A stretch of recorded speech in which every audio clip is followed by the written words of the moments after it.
Right గా Vemuri Kaveri bus ప్రమాదంలో తమ తమ్ముడిది తప్ప లేదంటే ఎవరిది తప్పన్నది తాము చెప్పలేమన్నారు బైక్ నడిపిన శివశంకర్ సోదరుడు శ్రీహరి. యాక్సిడెంట్ ఎప్పుడు జరిగిందన్నది తమకు తెలియదన్నారు.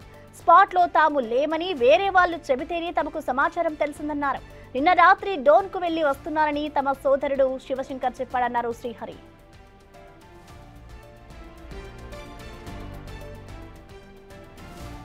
శ్రీహరి బస్సు ప్రమాదంలో మా తమ్ముడు బైక్ యాక్సిడెంట్ అనేది మా తమ్ముడే సార్. ఎప్పుడు జరిగింది అనేది కూడా తెలియదు సార్. మాకు పొద్దున పనికి లేస్తాం మేము 7-7:30 కల్లా అట్లా లేస్తాం. లేచి పని పోయేటోళ్ళం సార్ మేము. అప్పుడు ఆ టైంలో లేస్తే మా మామకి ఫోన్ చేసి ఇట్లా మీ పిల్లోడేనేమో చూద్దురండి యాక్సిడెంట్ అయి పడిపోయినాడు. క్లియర్గా ఫోటోలు వచ్చినాయి సార్. ఎవరిది తప్ప అనుకున్నాను సార్. ఎవరిది తప్పనాడు మేము చూసినామా సార్. మేము ఇద్దరం సార్. మా తమ్మునికి 21 years సార్. పెళ్ళి కాలేదు సార్. నిన్న నైటు పని పోయేసినాడు. పని పోయేసి ఇంట్లో క్యారియర్ ఇచ్చేసి నేను ఇట్లా పోతున్నా అనే మాటలు రోజు చెప్పేవాడు. నిన్న చెప్పాలా ఫోన్ చేసినారు ఇంటి వాళ్ళే.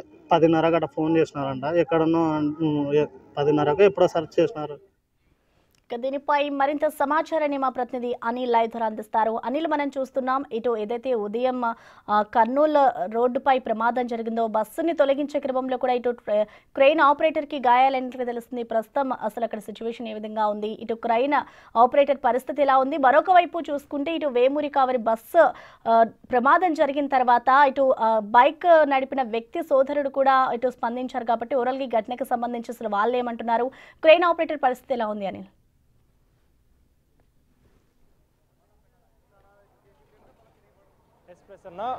ప్రమాదానికి గురైనటువంటి బస్సుని తొలగిస్తుండగా అపశృతి చోటు చేసుకుందని చెప్పాలి. ముఖ్యంగా ప్రమాదానికి గురైన బస్సుని తొలగిస్తున్న క్రమంలో ఇటు జేసీబీ క్రెయిన్ సహాయంతో అయితే ఒక ప్రాంతానికి తొలగించే క్రమంలో ఆ క్రెయిన్ వాహనానికి సంబంధించి ముందు భాగంలో ఆ క్రెయిన్ అయితే తొలగించారు.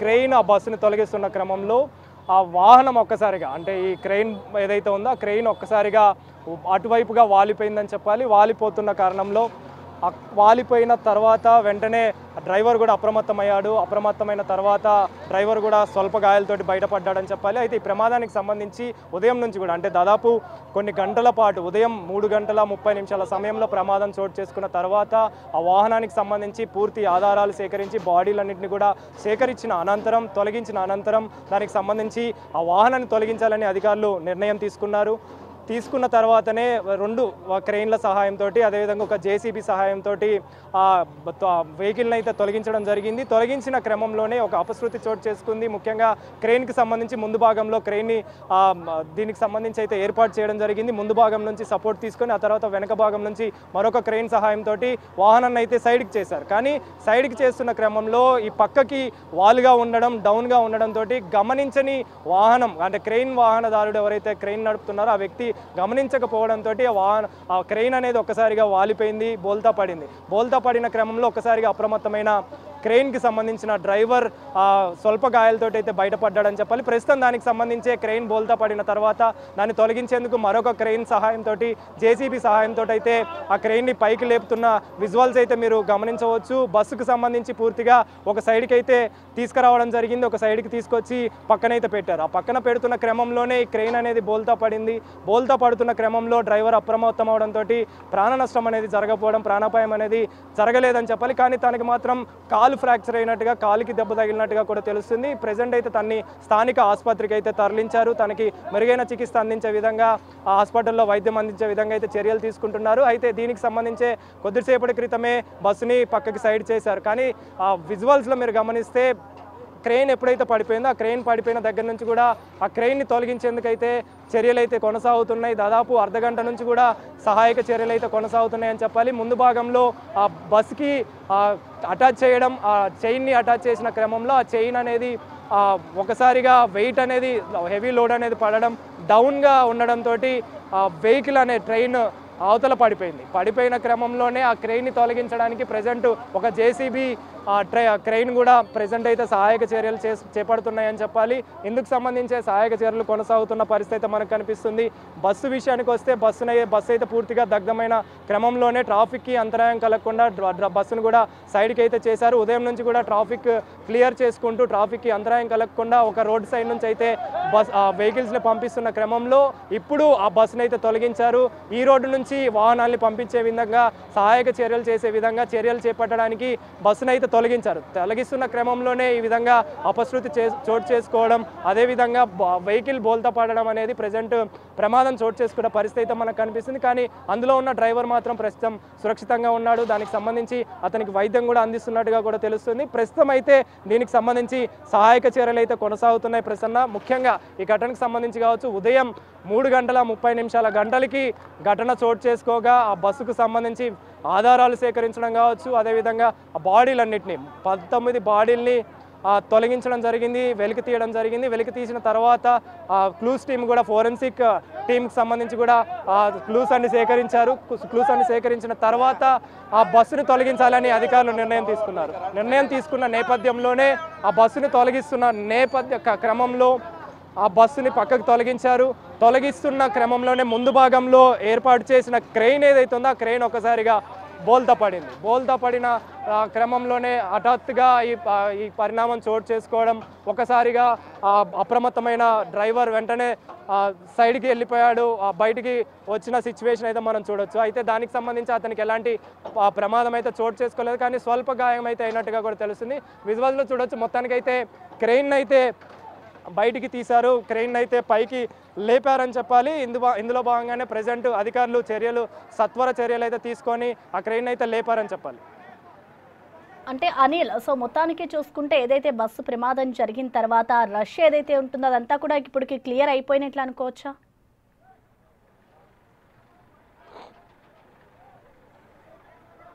ఎస్ ప్రసన్న, ఉదయం నుంచి కూడా అంటే 3:30 గంటల సమయంలో ఎప్పుడైతే ప్రమాదం చోటు చేసుకున్నప్పటి నుంచి కూడా ట్రాఫిక్కి సంబంధించి అంటే ఒకే వేలో ఒకే రోడ్డు వైపు నుంచి హైవే వైపు అయితే ఆ వెహికల్స్ని పంపించడం జరిగింది. ఆ వెహికల్స్ని పంపించే క్రమంలో ఎలాంటి ఇబ్బందులు కలగకుండా వాటికి కూడా చర్యలు తీసుకున్నారు. కానీ ఇదంతా కూడా కంటిన్యూ అవుతే ట్రాఫిక్కి ఇంకా మరింత పెరిగే అవకాశం ఉంటుంది, అంతరాయం కలిగే అవకాశం ఉంటుంది. కాబట్టి బస్సుకు సంబంధించి కూడా ఇప్పటికే ఆ బాడీలన్నింటినీ కూడా తొలగించారు.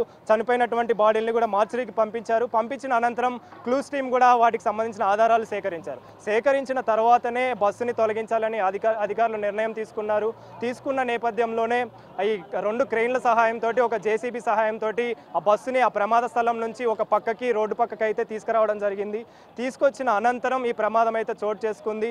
అయితే స్వల్ప గాయాలతోటి ఆ క్రెయిన్ డ్రైవర్ అయితే బయటపడ్డాడని చెప్పాలి. ప్రస్తుతం అయితే ట్రాఫిక్ సంబంధించి కూడా అన్ని క్లియర్ చేశారు. ఈ క్రెయిన్ని తొలగించిన అనంతరం ట్రాఫిక్ క్లియర్, అంతరాయం కలగకుండా ఈ రోడ్ నుంచి హైవే మీదుగా బెంగళూరు వైపుకు వెళ్తున్న నేపథ్యంలో హైవే మీదుగా అయితే ఈ రోడ్ నుంచి కూడా వాహనాలని వదిలే అవకాశం అయితే మనకు కనిపిస్తుంది. ఇందులో భాగంగానే ప్రస్తుతం ఆ క్రెయిన్కి సంబంధించి కావచ్చు, అదేవిధంగా అందులో ఉన్నటువంటి వ్యక్తికి సంబంధించి కావచ్చు, ఆ వ్యక్తికి ఎలాంటి ప్రమాదం అయితే చోటు చేసుకోలేదు, స్వల్ప గాయాలతో అయితే బయటపడ్డాడని చెప్పాలి. క్రెయిన్ కూడా బయటకు అయితే వెలికి తీశారని చెప్పాలి.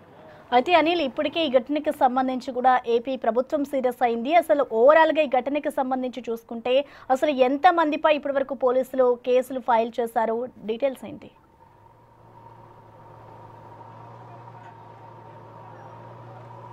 ప్రస్తుతం అయితే దీనికి సంబంధించి ఏపీ ప్రభుత్వం సీరియస్గానే ఉందని చెప్పాలి. అంటే ఎప్పుడైతే ఈ ప్రమాదం చోటు చేసుకుందో, అంటే ఈ ప్రమాదం చోటు చేసుకోవడానికి గల కారణం డ్రైవర్ నిర్లక్ష్యం అనేది కనిపిస్తుంది. అధికారులకు సంబంధించి కూడా యాజమాన్యంపై కూడా చర్యలు తీసుకుంటామని చెప్పేసి కూడా ఇప్పటికే ప్రభుత్వం నిర్ణయం తీసుకుంది. కాబట్టి ఇందులో భాగంగానే కేసు కూడా నమోదైంది. కేసు నమోదైన నేపథ్యంలో దర్యాప్తు అయితే వేగవంతం చేశారు. ఆ వేగవంతంలో భాగంగా ఈ నిర్లక్ష్యానికి కారణం ఏంటి, ఇంత పెద్ద మొత్తంలో ప్రమాదం చోటు చేసుకోవడానికి గల కారణం ఏంటి, అసలు ఇంత పెద్ద మొత్తంలో ప్రమాదం చోటు చేసుకుంటున్న నేపథ్యంలో డ్రైవర్ యొక్క పాత్ర ఏ విధంగా ఉందనేది కూడా ప్రజెంట్ అయితే అధికారులు దృష్టి సారించారని చెప్పాలి. ఇందులో భాగంగానే దానికి సంబంధించిన వివరాలన్నీ కూడా సేకరిస్తున్నారు. ప్రజెంట్ పోలీసుల అదుపులో డ్రైవర్లు 2 కూడా ఉన్నారు. వాళ్ళకి సంబంధించి వివరాలు అయితే సేకరిస్తున్న నేపథ్యంలోనే ఎస్పీ చెప్తున్న వివరాల ప్రకారం బస్సు ప్రమాదానికి గురి కావడానికి ఆ రోడ్డు మీద యాక్సిడెంట్ జరిగిన క్రమంలో ఆ బండి అనేది ముందు భాగంలో ఇరుక్కుపోవడంతో అది డ్రైవర్ గమనించకపోవడం లేదా గమనించినా కూడా పట్టించుకోకపోవడంతో ఈ ప్రమాదం చోటు చేసుకుందా అనే కోణంలో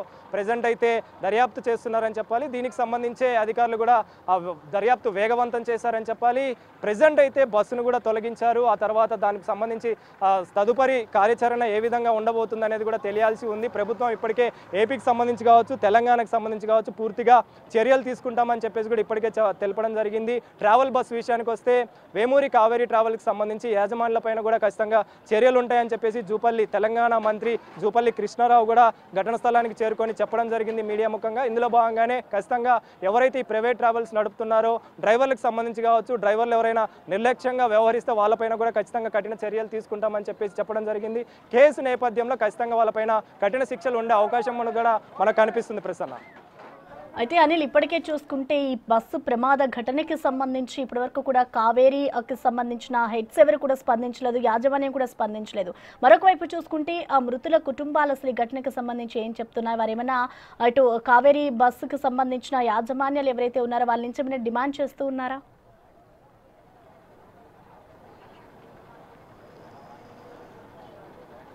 ఎస్ ప్రసన్న, ఆ బాధిత కుటుంబానికి సంబంధించి ఉదయం మనం ఒక ప్రత్యక్ష సాక్షి ఐ విట్నెస్ అయినటువంటి రమేష్తో కూడా మాట్లాడడం జరిగింది. అతను కాపాడే సిచ్యువేషన్లో కుటుంబాన్ని కాపాడుకున్నాడు, కానీ తన అన్నని తన కుటుంబాన్ని అంటే తన అన్న భార్య అయినటువంటి భార్యని కావచ్చు, అదేవిధంగా పిల్లల్ని కావచ్చు, వాళ్ళని కాపాడుకోలేకపోయామని చెప్పేసి పూర్తిగా ఇది డ్రైవర్ మాకు చెప్పకపోవడంతో ఈ ప్రమాదం చోటు చేసుకుంది. మాకు ముందుగానే చెప్పింటే ఖచ్చితంగా మేము కూడా ప్రాణాలతోటి అంటే మా అన్న వాళ్ళు కూడా ప్రాణాలతోటి బయటపడేవారని చెప్పేసి కూడా ఆ బాధితులు చెప్తున్న పరిస్థితి. ఖచ్చితంగా ఎవరైతే దీనికి కారకులు ఉన్నారో, దీనికి సంబంధించి ఎవరైతే నిర్లక్ష్యం వ్యవహరించారో వాళ్ళపైన ఖచ్చితంగా చర్యలు తీసుకోవాలి, కఠిన చర్యలు తీసుకోవాలని చెప్పేసి కూడా బాధిత కుటుంబాలు చెప్తున్న పరిస్థితి అయితే మనకు కనిపిస్తుంది. ముఖ్యంగా ఈ ఘటన చోటు చేసుకున్న నేపథ్యం కనుక గమనిస్తే దానికి ముందు భాగంలో ఎప్పుడైతే ప్రమాదం చోటు చేసుకుందో, ప్రమాదం చోటు చేసుకున్న వెంటనే డ్రైవర్లు చెప్పకపోవడం, డ్రైవర్లు తప్పించుకునే ప్రయత్నం చేయడం, ఆ ప్రయాణికుల్ని అప్రమత్తం చేయకపోవడం, అలర్ట్ చేయకపోవడమే ఇంత పెద్ద మొత్తంలో ప్రమాదం చోటు చేసుకోవడానికి గల కారణమని చెప్పాలి. ముఖ్యంగా మొదటి భాగంలో మంటలు చెలరేగాయి, ఆ తర్వాత మంటలు